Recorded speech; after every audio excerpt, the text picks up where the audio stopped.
அண்ணன் பொன் தம்பிராஜன் அவர்களுக்கு சத்தியமங்கலம் பவானிசாகர் சட்டமன்ற தொகுதியின் சிறுத்தைகளின் சார்பாக வாழ்த்துக்களை தெரிவித்துக் கொள்கிறோம். மேலும் கண்டன உரையாற்ற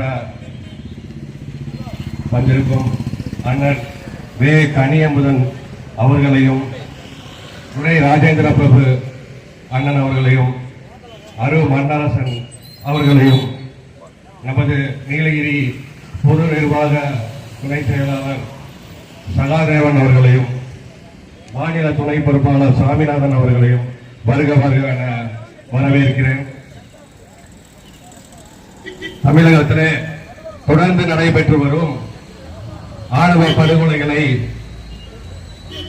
தடுக்க தனி சிறப்பு சட்டம் இயற்ற வேண்டும் என்று தொடர்ந்து விடுதலை சிறுத்தைகள் கட்சி வலியுறுத்தி வருகிறது.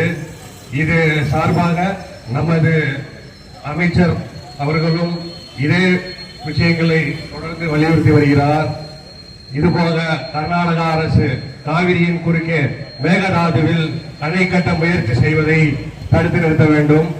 இதனால் காவிரியின் நீர்வளம் பாதிக்கப்படுவதோடு மட்டுமல்லாமல் தமிழகத்தின் கடைக்கோடியில் உள்ள நமது டெல்டா மாவட்டங்களும் வறண்டு விவசாயம் பொய்த்து போகும் நிலை உள்ளது. இதனால் இது சம்பந்தமான இந்த கண்டன பொதுக்கூட்டம் வெற்றி அடைய வாழ்த்துக்கள்.